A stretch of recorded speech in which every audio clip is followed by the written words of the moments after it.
Hello guys, మీ అందరి కోసం రోజు రోజుకి టేస్టీ అండ్ హెల్తీ రెసిపీస్తో వచ్చేస్తున్నా. అయ్యో, ఇంట్రో ఇవ్వడమే మర్చిపోయా. Welcome back to my channel Simply Charisma. నా వీడియోస్ని చూడని వాళ్ళున్నా, సబ్స్క్రైబ్ చేసుకొని వాళ్ళున్నా తొందరగా వెళ్ళి వీడియోస్ చూసేసి సబ్స్క్రైబ్ చేసుకోండి గైస్. ఈరోజు మన వీడియో వచ్చేసి ఆంధ్ర అండ్ తెలంగాణలో చాలా ఫేమస్ అయిన గంగవాయల కూర పచ్చడి ఎలా తయారు చేయాలో ఈ వీడియోలో చూసేయండి guys. Super simple and super tasty ఉంటుంది గైస్. ఇక్కడ చూడండి, నేను ఫ్రెష్గా ఉండే గంగవాయల కూర తీసుకున్నా. మా ఇంటి ముందే చాలా అంటే చాలా పండుతుంది గైస్. పచ్చడికి కదా, కొంచెం ఫ్రెష్గా ఉండే లీవ్స్ అయితే డబుల్ టేస్ట్ వస్తుంది. ఇంకా ఆకుని వాటర్లో మంచిగా కడిగిన తర్వాత స్టవ్ పైన ప్యాన్ పెట్టుకొని స్టవ్ ఆన్ చేసి ప్యాన్లో కొద్దిగా ఆయిల్ వేసుకొని, ఆయిల్ వేడెక్కిన తర్వాత కొంచెం ఆవాలు, జీలకర్ర, మినప్పప్పు, వెల్లుల్లి, ఆనియన్స్ అండ్ కొంచెం ఇంగువ, టేస్ట్ అండ్ కొద్దిగా స్మెల్ మంచిగా వస్తుంది కాబట్టి ఇంగువ కూడా యాడ్ చేసుకోండి గైస్. బాగా కలుపుకోవాలి. స్టవ్ సిమ్లో పెట్టుకొని స్లోగా వేగనివ్వాలి. అవి వేగుతున్నప్పుడు కొద్దిగా చింతపండు కూడా యాడ్ చేసుకోవాలి గైస్.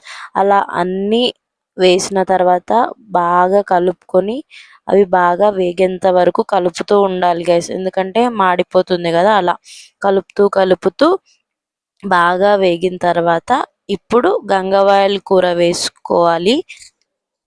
గంగవాయల కూర వేసుకొని మళ్ళీ ఒకసారి గరిట తీసుకొని బాగా మిక్స్ చేయాలి గైస్. కిందికి మీదికి మొత్తం ఆకు అంతా బాగా ఉడకాలి కదా. సో వాటర్ అయితే యాడ్ చేసుకోకూడదు గైస్, ఎందుకంటే ఆల్రెడీ వాష్ చేసి ఉంటాం కదా, అదే వాటరే సరిపోతుంది. అలా బాగా మిక్స్ చేసుకోవాలి గైస్.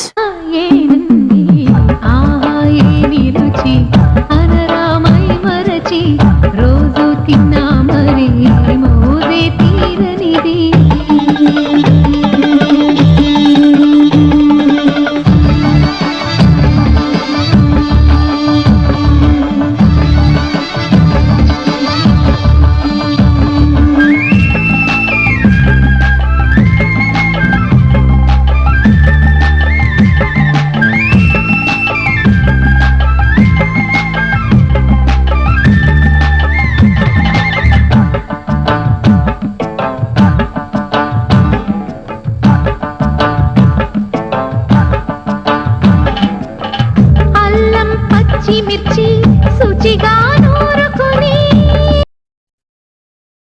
అలా బాగా కొద్దిగా ఉడికిన తర్వాత సరిపడ కారం, సాల్ట్ అండ్ పసుపు వేసుకొని బాగా కలుపుకోవాలి గైస్. కలిపిన తర్వాత మూత పెట్టేసి కొద్దిసేపు బాగా ఉడకనివ్వాలి. ఒక 5 to 10 minutes బాగా ఉడకనివ్వాలి. మధ్య మధ్యలో కలుపుతూ ఉండాలి గైస్, కింద అడుగంటకుండా మాడిపోకుండా బాగా కలుపుతూ ఉండాలి.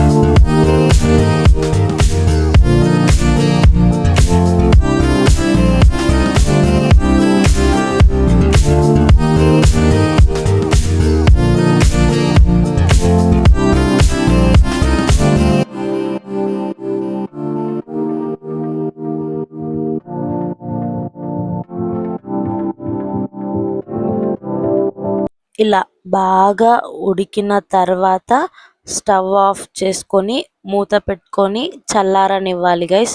ఇలా బాగా చల్లారిన తర్వాతనే మనం మిక్సీ వేసుకోవాలి. చూస్తున్నారు కదా, మిక్సీ జార్లోకి తీసుకొని చట్నీలాగా గ్రైండ్ చేసేయడమే గైస్. కొద్దిగా పాలు కానీ నెయ్యి కానీ యాడ్ చేసుకొని గ్రైండ్ చేసుకోండి గైస్. చాలా అంటే చాలా టేస్టీ, హెవెన్ ఉంటుంది టేస్ట్ అయితే. ఇంకా చట్నీ రెడీ అయిన తర్వాత మళ్ళీ పోపు పెట్టుకోవడం ఇష్టం ఉన్న వాళ్ళు పోపు పెట్టుకోవచ్చు గైస్. చట్నీ ఒక బౌల్లోకి కానీ బాక్స్లోకి కానీ తీసుకొని పోపు పెట్టుకోవాలంటే మళ్ళీ స్టవ్ పైన ప్యాన్ పెట్టుకొని ఒక 2 to 3 స్పూన్స్ ఆఫ్ ఆయిల్ తీసుకొని కొద్దిగా ఆవాలు, జీలకర్ర, మినప్పప్పు, ఎండుమిర్చి ఉంటే ఎండుమిర్చి, కరివేపాకు, కొత్తిమీర ఉంటే కూడా తీసుకోవచ్చు గైస్.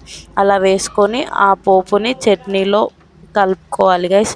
అలా చట్నీ రెడీ అయిన తర్వాత హాట్ రైస్లో నెయ్యి వేసుకొని చట్నీ వేసుకొని తింటుంటే టేస్ట్ ఊహించలేకపోతున్నా గైస్. ఇది మన గంగవాయల కూర చట్నీ రెసిపీ గైస్. ట్రై చేయండి గైస్ మీ ఇంట్లో కూడా.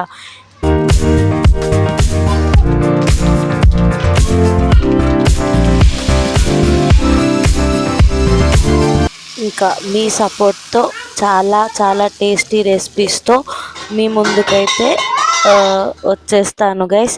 అంతవరకు లైక్ చేయండి, షేర్ చేయండి అండ్ సబ్స్క్రైబ్ చేసుకోవడం అస్సలు మర్చిపోకండి guys. Thank you guys. Thanks for watching the video. Bye bye.